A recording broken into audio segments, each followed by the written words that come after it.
अध्याय 5। क्या बताती हैं हमें किताबें और कब्रें। पुस्तकालय में मेरी। जैसे ही घंटी बजी शिक्षक ने छात्रों को अपने साथ आने को कहा। आज वे पहली बार पुस्तकालय जा रहे थे। मेरी ने देखा कि पुस्तकालय उसकी कक्षा से काफ़ी बड़ा था और वहाँ किताबों से भरे कई रैक थे। कोने में एक अलमारी थी जो मोटी मोटी किताबों से भरी थी। मेरी को एक अलमारी खोलने की कोशिश करते देख शिक्षक ने कहा, उस अलमारी में अलग अलग धर्मों से जुड़ी हुई महत्वपूर्ण किताबें हैं। क्या तुम्हें मालूम है कि हमारे पास वेदों का भी एक संग्रह है? मेरी सोचने लगी, वेद क्या है? चलो पता लगाएं। दुनिया के प्राचीनतम ग्रंथों में एक। शायद तुमने वेदों के बारे में सुना होगा। वेद 4 हैं, ऋग्वेद, सामवेद, यजुर्वेद तथा अर्थवेद। सबसे पुराना वेद है ऋग्वेद, जिसकी रचना लगभग 3500 साल पहले हुई। ऋग्वेद में 1000 से ज़्यादा प्रार्थनाएं हैं जिन्हें सूक्त कहा गया है। सूक्त का मतलब है अच्छी तरह से बोला गया। ये विभिन्न देवी देवताओं की स्तुति में रचे गए हैं। इनमें से 3 देवता बहुत महत्वपूर्ण हैं, अग्नि, इंद्र और सोम। अग्नि आग के देवता, इंद्र युद्ध के देवता और सोम एक पौधा है जिससे एक खास पेय बनाया जाता था। वैदिक प्रार्थनाओं की रचना ऋषियों ने की थी। आचार्य विद्यार्थियों को उन्हें अक्षरों, शब्दों और वाक्यों में बांटकर सस्वर पाठ द्वारा कंठस्थ करवाते थे। अधिकांश सूक्तों के रचयिता सीखने और सिखाने वाले पुरुष थे। कुछ प्रार्थनाओं की रचना महिलाओं ने भी की थी। ऋग्वेद की भाषा प्राक संस्कृत या वैदिक संस्कृत कहलाती है। तुम स्कूल में जो संस्कृत पढ़ते हो उससे यह भाषा थोड़ी भिन्न है। हम जिन किताबों को पढ़ते हैं वे लिखी और छापी गई हैं। ऋग्वेद का उच्चारण किया जाता था और श्रवण किया जाता था, न कि पढ़ा जाता था। रचना के कई सदियों बाद इसे पहली बार लिखा गया। इसे छापने का काम तो मुश्किल से 200 साल पहले हुआ। संस्कृत और अन्य भाषाएं। संस्कृत भाषा भारोपीय, भारत और यूरोपीय भाषा परिवार का हिस्सा है। भारत की कई भाषाएं, असमिया, गुजराती, हिंदी, कश्मीरी और सिंधी, एशियाई भाषाएं जैसे फारसी तथा यूरोप की बहुत सी भाषाएं जैसे अंग्रेजी, फ्रांसीसी, जर्मन, यूनानी, इतावली, स्पेनिश आदि इसी परिवार से जुड़ी हुई हैं। उन्हें एक भाषा परिवार इसलिए कहा जाता है क्योंकि आरंभ में उनमें कई शब्द एक जैसे थे। उदाहरण के लिए मातृ संस्कृत भाषा का है, माँ हिंदी और मदर अंग्रेजी शब्द को देखिए। उपमहाद्वीप में दूसरे भाषा परिवारों की भी भाषाएं बोली जाती है। उदाहरण के लिए पूर्वोत्तर प्रदेशों में तिब्बत वर्मा परिवार की भाषाएं बोली जाती है। तमिल, तेलुगु, कन्नड़ और मलयालम द्रविड़ भाषा परिवार की भाषाएं हैं, जबकि झारखंड और मध्य भारत के कई हिस्सों में बोली जाने वाली भाषाएं ऑस्ट्रो एशियाटिक परिवार से जुड़ी है। इतिहासकार ऋग्वेद का अध्ययन कैसे करते हैं? इतिहासकार पुरातत्ववेदाओं की तरह ही अतीत के बारे में जानकारी इकट्ठी करते हैं, लेकिन भौतिक अवशेषों के अलावा वे लिखित स्रोतों का भी उपयोग करते हैं। चलो देखते हैं कि वे ऋग्वेद का अध्ययन कैसे करते हैं। ऋग्वेद के कुछ सूक्त वार्तालाप के रूप में हैं। विश्वामित्र नामक ऋषि अपने देवियों के रूप में पूजित 2 नदियों व्यास और सतलुज के बीच एक संवाद एक ऐसे ही सूक्त का अंश है। विश्वामित्र और नदियाँ। विश्वामित्र, हे नदियों, अपने बछड़ों को चाटती हुई 2 दमकती गायों की तरह 2 फुर्तीले घोड़ों की चाल से पहाड़ों से नीचे आओ। इंद्र द्वारा दी हुई शक्ति से स्फूर्त तुम रथों की गति से सागर की ओर बह रही हो। तुम जल से परिपूर्ण हो और एक दूसरे से मिल जाना चाहती हो। नदियाँ, जल से परिपूर्ण हम देवताओं के बनाए रास्ते पर चलते हैं। एक बार निकलने पर हमें रोका नहीं जा सकता है। हे ऋषि, तुम हमसे प्रार्थना क्यों कर रहे हो? विश्वामित्र, हे बहनों, मुझ गायक की प्रार्थना सुनो। मैं रथों और गाड़ियों सहित बहुत दूर से आया हूँ। कृपा करके अपने जल को हमारे रथों और गाड़ियों की धुरियों के ऊपर न उड़ाओ, ताकि हम आसानी से उस पार जा सकें। नदियाँ, हम तुम्हारी प्रार्थना सुनेंगे, जिससे तुम अब सुरक्षित उस पार जा सको। इतिहासकार यह बताते हैं कि यह प्रार्थना उस क्षेत्र में रची गई होगी जहाँ ये नदियाँ बहती हैं। वे यह भी सुझाते हैं कि जिस समाज में ऋषि रहते थे वहाँ घोड़ों और गायों को बहुत महत्व दिया जाता था, इसलिए नदियों की तुलना घोड़ों और गायों से की गई है। ऋग्वेद की प्रार्थनाओं में अन्य दूसरी नदियों, खासकर सरस्वती, सिंधु और उसकी सहायक नदियों का भी जिक्र है। गंगा और यमुना का उल्लेख सिर्फ एक बार हुआ है। मवेशी, घोड़े और रथ। ऋग्वेद में मवेशियों, बच्चों खासकर पुत्रों और घोड़ों की प्राप्ति के लिए अनेक प्रार्थनाएं हैं। घोड़ों को लड़ाई में रथ खींचने के काम में लाया जाता था। इन लड़ाइयों में मवेशी जीतकर लाए जाते थे।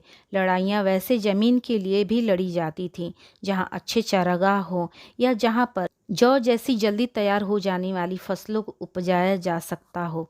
कुछ लड़ाइयाँ पानी के स्रोतों और लोगों को बंदी बनाने के लिए भी लड़ी जाती थी। युद्ध में जीते गए धन का कुछ भाग सरदार रख लेते थे तथा कुछ हिस्सा पुरोहितों को दिया जाता था। शेष धन आम लोगों में बांट दिया जाता था। कुछ धन यज्ञ करने के लिए भी प्रयुक्त होता था। यज्ञ की आग में आहुति दी जाती थी। ये आहुतियाँ देवी देवताओं को दी जाती थी। घी, अनाज और कभी कभी जानवरों की भी आहुति दी जाती थी। अधिकांश पुरुष इन युद्धों में भाग लेते थे। कोई स्थानीय सेना नहीं होती थी, लेकिन लोग सभाओं में मिलते जुलते थे और युद्ध व शांति के विषय में सलाह मशविरा करते थे। वहाँ ये ऐसे लोगों को अपना सरदार चुनते थे जो बहादुर और कुशल योद्धा हो। लोगों की विशेषता बताने वाले शब्द। लोगों का वर्गीकरण काम, भाषा, परिवार या समुदाय, निवास स्थान या सांस्कृतिक परंपरा के आधार पर किया जाता रहा है। ऋग्वेद में लोगों की विशेषता बताने वाले कुछ शब्दों को देखिए। ऐसे दो समूह हैं जिनका वर्गीकरण काम के आधार पर किया गया है। पुरोहित, जिन्हें कभी कभी ब्राह्मण कहा जाता था, तरह तरह के यज्ञ और अनुष्ठान करते थे। दूसरे लोग थे राजा। ये राजा वैसे नहीं थे जिनके बारे में तुम बाद में पढ़ोगे। ये न तो बड़ी राजधानियों और न महलों में रहते थे, न उनके पास सेना थी और न ही ये कर वसूलते थे। प्रायः राजा की मृत्यु के बाद उसका बेटा अपने आप ही शासक नहीं बन जाता था। जनता या पूरे समुदाय के लिए दो शब्दों का इस्तेमाल होता था। एक था जन, जिनका प्रयोग हिंदी व अन्य भाषाओं में आज भी होता है। दूसरा था विश्व, जिससे वैश्य शब्द निकलता है। इस विषय पर आप अध्याय 6 में विस्तार से पढ़ेंगे। ऋग्वेद में विश्व और जनों के नाम मिलते हैं, इसलिए हमें पुरुजन या विश्व, भरतजन या विश्व, यदुजन या विश्व जैसे कई उल्लेख मिलते हैं। जिन लोगों ने इन प्रार्थनाओं की रचना की वे कभी कभी खुद को आर्य कहते थे तथा अपने विरोधियों को दास या दस्यु कहते थे। दस्यु वे लोग थे जो यज्ञ नहीं करते थे और शायद दूसरी भाषाएं बोलते थे। बाद के समय में दास स्त्रीलिंग दासी शब्द का मतलब गुलाम हो गया। दास वे स्त्री और पुरुष होते थे जिन्हें युद्ध में बंदी बनाया जाता था। उन्हें उनके मालिक की जायदाद माना जाता था। जो भी काम मालिक चाहते थे उन्हें वह सब करना पड़ता था। जिस युग में उपमहाद्वीप के उत्तर पश्चिम में ऋग्वेद की रचना हो रही थी, उसी समय दूसरी जगहों पर एक अलग तरह का विकास हो रहा था। देखो वहाँ क्या हो रहा था। खामोश प्रहरी, कहानी महापाषाणों की। ये शिलाखंड महापाषाण, महा बड़ा पाषाण पत्थर नाम से जाने जाते हैं। ये पत्थर दफन करने की जगह लोगों द्वारा बड़े करीने से लगाए गए थे। महापाषाण कब्रें बनाने की प्रथा लगभग 3000 साल पहले शुरू हुई। यह प्रथा दक्षिण भारत, उत्तर पूर्वी भारत और कश्मीर में प्रचलित थी। कुछ महत्वपूर्ण महापाषाण पुरास्थल मानचित्र 2 में दिखाए गए हैं। कुछ महापाषाण जमीन के ऊपर ही दिख जाते हैं, कुछ महापाषाण जमीन के भीतर भी होते हैं। कई बार पुरातत्वविदों को गोलाकार सजाए हुए पत्थर मिलते हैं, कई बार अकेला खड़ा हुआ पत्थर मिलता है। ये ही एकमात्र प्रमाण है जो जमीन के नीचे कब्रों को दर्शाते हैं। इन सब कब्रों में कुछ समानताएं हैं। सामान्यतः मृतकों को खास किस्म के मिट्टी के बर्तनों के साथ दफनाया जाता था, जिन्हें काले लाल मिट्टी के बर्तनों ब्लैक एंड रेड वेयर के नाम से जाना जाता है। इनके साथ ही मिले हैं लोहे के औजार और हथियार, घोड़ों के कंकाल और सामान तथा पत्थर और सोने के गहने। लोगों की सामाजिक असमानताओं के बारे में पता करना। पुरातत्वविद यह मानते हैं कि कंकाल के साथ पाई गई चीज़ें मरे हुए व्यक्ति की ही होंगी। कभी कभी एक कब्र की तुलना में दूसरी कब्र में ज़्यादा चीज़ें मिलती हैं। आप मानचित्र में ब्रह्मगिरी को खोजिए। यहाँ एक व्यक्ति की कब्र में 33 सोने के मनके और शंख पाए गए हैं। दूसरे कंकालों के पास सिर्फ कुछ मिट्टी के बर्तन ही पाए गए हैं। यह दफनाए गए लोगों की सामाजिक स्थिति में भिन्नता को दर्शाता है। कुछ लोग अमीर थे तो कुछ लोग गरीब, और कुछ लोग सरदार थे तो दूसरे अनुयायी। क्या कुछ कब्रगाहें खास परिवारों के लिए थीं? कभी कभी महापाषाणों में एक से अधिक कंकाल मिले हैं। वे यह दर्शाते हैं कि शायद एक ही परिवार के लोगों को एक ही स्थान पर अलग अलग समय पर दफनाया गया था। बाद में मरने वाले लोगों को पोर्ट होल के रास्ते कब्रों में लाकर दफनाया जाता था। ऐसे स्थान पर गोलाकार लगाए गए पत्थर या चट्टान चिन्हों का काम करते थे। यहाँ लोग आवश्यकतानुसार शवों को दफनाने दोबारा आ सकते थे। इनाम गांव के एक विशिष्ट व्यक्ति की कब्र। मानचित्र में इनाम गांव को ढूंढिए। यह भीमा की सहायक नदी घोड़े के किनारे एक जगह है। इस जगह पर 3600 से 2700 साल पहले लोग रहते थे। वहाँ वयस्क लोगों को प्रायः गड्ढे में सीधा लिटाकर दफनाया जाता था। उनका सिर उत्तर की ओर होता था। कई बार उन्हें घर के अंदर ही दफनाया जाता था। ऐसे बर्तन जिनमें शायद खाना और पानी हो, दफनाए गए शव के पास रख दिए जाते थे। एक आदमी को 5 कमरों वाले मकान के आंगन में 4 पैरों वाले मिट्टी के एक बड़े से संदूक में दफनाया गया था। बस्ती के बीच में बसा यह घर गांव के सबसे बड़े घरों में एक था। इस घर में एक अनाज का गोदाम भी था। शव के पैर मुड़े हुए थे। इनाम गांव के लोगों के काम धंधे।